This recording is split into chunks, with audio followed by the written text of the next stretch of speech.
Hi, it's Mr. Anderson, and welcome to the Immune System Podcast. In this podcast, I wanted to start with a little history. These are some beautiful illustrations from the Florentine Codex, which is thousands of pages long. It was created over about 45 years by this guy, this friar, and basically what he did is he studied Aztec culture and how it changed over his lifetime. So we've converted a lot of this to English, and you can find some of it on Wikipedia. It's just fascinating. So you can see these rituals and these chieftains, and he would describe all of it. But a sad part of that is that he describes how smallpox came to and devastated the Aztecs. And it's one of the reasons why the Spanish were able to conquer them.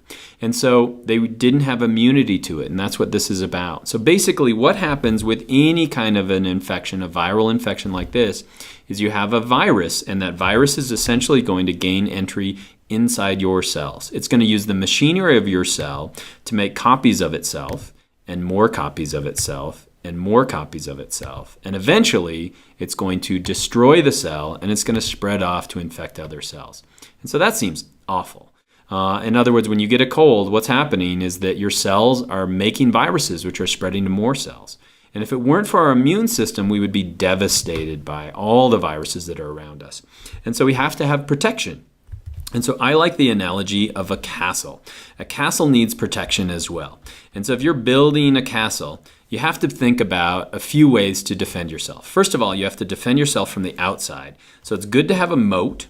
It's also good to have a really large wall, so it's hard for people to get over it. And this castle's great because it's got water on all sides of it. You also have to have soldiers, so if anybody were to ever get close to the gate, you could shoot them with arrows or pour hot tar on them. But if they were to breach the wall, you have to be able to fight them there as well. But probably when you're defending a castle, a more important thing is you have to have intelligence. You have to have spies that are sent out to surrounding areas to do reconnaissance and figure out what's going on, to recognize invaders when they come. And so I'm going to quit talking about castles, and we're going to talk about the immune system, but the same thing works inside us. And so the idea of a castle wall. Let's start with that. And so what protects us from infection? Our castle wall is going to be our skin. And so what our skin provides us with is it provides us with a barrier. So there's going to be a barrier of cells, dead cells on the top, and keratin on the top. It's also going to have a really low pH, which makes it hard for any kind of bacteria to live there.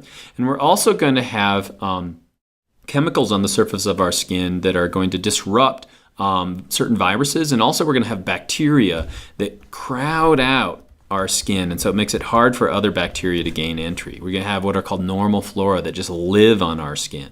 And so all of this is going to provide protection against infection. But occasionally you know that gets breached. Occasionally you cut yourself, or a pinprick or something like that gains entry. And so that would be just like the soldiers making it over the wall. And so what do we have? Well, we have a call to arms. We have inflammation. So basically we have chemicals that are released that cause our body to respond to that. Now, you constantly are being infected, especially if you're a teenager, because you get acne. So what is acne? Acne is essentially an infection in the pores of your skin. So it's bacteria that are living and feeding inside our body.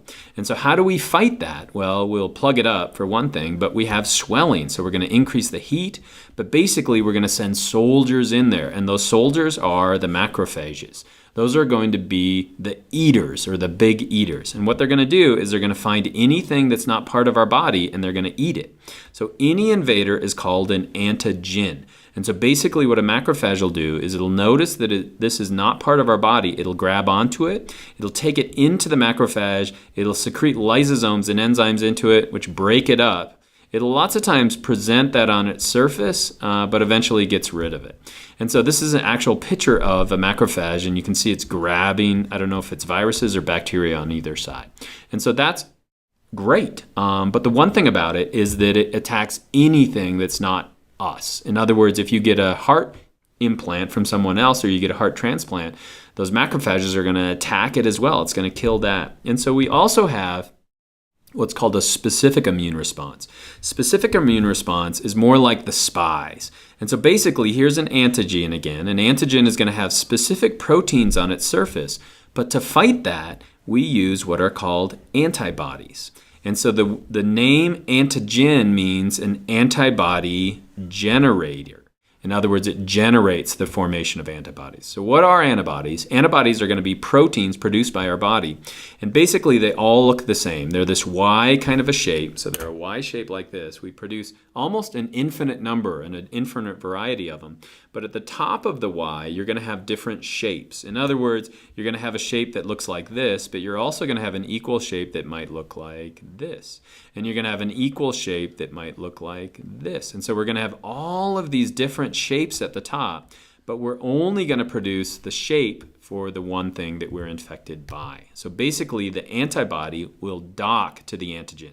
And when it does that, basically it marks the antigen so macrophages can find it. And it also makes them harder for them to do their job. Imagine if I had another antibody here and another antibody here and another antibody here. It's hard for them to do their job. And so when you gain immunity, specific immunity or specific immune response, what that means is you have the ability to produce these antibodies. And that's why when you have a cold, you're not going to get that same cold again. And so basically, how do we do this, or how does this work? Well, we need what are called lymphocytes. Lymphocytes are a type of white blood cell. And so basically there are two types of lymphocytes. There are B lymphocytes and then there are T lymphocytes, which we'll get to in just a second. Okay, so B lymphocytes are made in the bone marrow, and they're responsible for a humoral response. Now this term I'm going to show you a couple more times in this podcast. Humoral means in the fluid or in the humors of your body. So that means in the blood, in the lymph material, in the lymph vessels, in the interstitial fluid. And so humoral response, what I want you to think about, is going to be anytime there are viruses free in the fluids of our body. And what the B lymphocytes do is they produce antibodies. So how does that work? Basically, you have a naive B cell. It's going to sense the shape of the antigen. I'll tell you how that works in just a second. But basically what it's going to do is it's going to produce antibodies. And so what B lymphocytes do is they produce all of these antibodies that are specific for the antigen. So in other words, if we're infected by this virus, we'll call this virus A1, then we're going to produce antibodies for that specific antigen. We're also going to produce memory B cells so that we have that immunity for the rest of our life. So those are the B lymphocytes. And so you might think, if they attack the viruses out inside our body, then what do the T lymphocytes do? Well, the T lymphocytes are responsible for cell-mediated response. What does that mean? They're going to target and kill the cells inside our body that are already infected. Okay, so what are the T lymphocytes? Where are they made? They're made in the thymus gland, which kind of sits on top of our heart. Basically what they do is they create what are called killer T cells or killer T lymphocytes. And so a killer T cell is an activated T cell. Basically what it'll do is it'll find any of the cells inside our body that are infected with a virus, it'll dock next to them, and it will kill our own cells.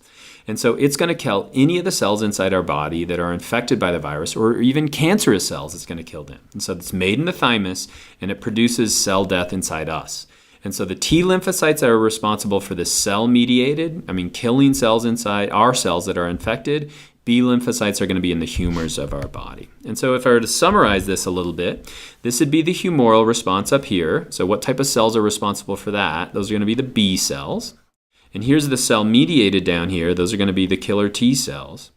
And so before we get to that, let's look over here on the left side. So basically what's happening, we've got an antigen that is eaten by a macrophage. That macrophage is going to chop up that antigen. It's going to present pieces of it on its surface. And so we use a chemical called a MHC2. It's major histocompatibility complex 2. It's going to present the shape of that antigen on its surface, and now we get this cell right here, which is super important. It's called the T helper cell. What the T helper cell is going to do is it's going to dock and it's going to physically sense the shape of that antigen. It uses another protein called CD4, and it's going to sense the shape of that antigen. The helper T cell is responsible for initiating both the humoral and the cell-mediated immune response. So let's see what helper T cell is going to do. Helper T cell is going to tell that shape to the B cells, and so it can produce more antibodies. It's going to activate macrophages, so it can kill more of them inside the humors of our body. So it's responsible for that humoral response. And the helper T cell is also going to activate the killer T cells, so they can kill the the cells that are infected by a virus. And so if it isn't for these guys, if it isn't for the helper T cells, we're out of luck. Now, sadly, helper T cells are the cells that are infected by HIV or people who have AIDS. And so you can see why that's a really bad thing, because without the helper T cells, we can't fight normal infections. So if you have HIV, you don't die of that. You're dying of normal infections that we would fight off. So let me kind of do this in cartoon style if we were to animate it again. So what we've got here is our antigen. Remember, that's our invader. And so basically what's going to happen is it is going to be eaten by a macrophage. So the macrophage will take it in. It'll secrete enzymes into it, which are going to digest that antigen. It'll get rid of it, but it's also going to grab onto a little bit of that. It's going to grab on with this major MHC. It's going to take its shape out to its surface, and now we have helper T cell. What's helper T cell going to do? Helper T cell is going to dock with that macrophage, and it's going to sense the shape of that antigen. It's now going to become an activated helper T cell. So thinking back to that flowchart just a second ago, where does it go next? Well, it can activate macrophages, but more importantly, it's going to activate B cells. So now we've got an activated B cell. It's going to activate killer T cells. And now, through clonal selection, it's basically they're going to make clones of themselves. We're going to have a whole bunch of activated B cells. We're going to have a whole bunch of activated killer T cells. So now, thinking about it, this on the top is going to be the humoral response up here, and this down here is going to be the cell-mediated response. And so basically, we can fight those antigens out here in the humors of the body. We do that by sticking antibodies to it so macrophages can eat it, break it down. We also inactivate them a little bit. But if you look down here, that killer T cell is docked with a cell inside our own body that's already infected by an antigen. And so it's going to secrete enzymes into it that are going to break that down. So it's going to kill that. And so basically what we've done is we've killed them in the humors or in the fluids of the body, and then we've killed cells that are infected. And so this takes a while, but it's going to be your immune response, and it's specific to that antigen. Until we get that specific antigen, we're not going to produce the antibodies for it. So let's talk about a cold, because I'm getting a cold right now. So basically what happens is you're exposed to the cold right here. The virus is going to start reproducing inside my body, and it's going to take me a little while for me to start building B cells and killer T cells. And so there's going to be a lag time, but essentially I'm going to produce a whole bunch of antibodies and effector T cells. So that's going to increase inside my body. And this time right here is where I actually feel like I have a cold. So this is me feeling like I have a cold. But really what's happening is it's my body fighting and killing off all the viruses. And so let's say I get exposed to that same cold again in the future. Well, in the future, I'm going to get exposed to it. But since I have so many antibodies, I'm going to produce them so quickly. And since I have these memory B cells and memory T cells that are just hanging out, I'm going to fight off and kill that infection before I even realize that I have a cold. And this could be years later. Now, how could colds get around this? And they do get around it. Well, they can have a bunch of different types. And colds, I think, have 100 different types of rhinoviruses. But they also can mutate. And if they mutate, they change the shape of the antigen. And now those antibodies aren't going to work anymore. And so that's the immune response. If you think of it this way, it's like keeping the invaders out of the castle. You're at least one step closer to understanding the immune system. And I hope that's helpful.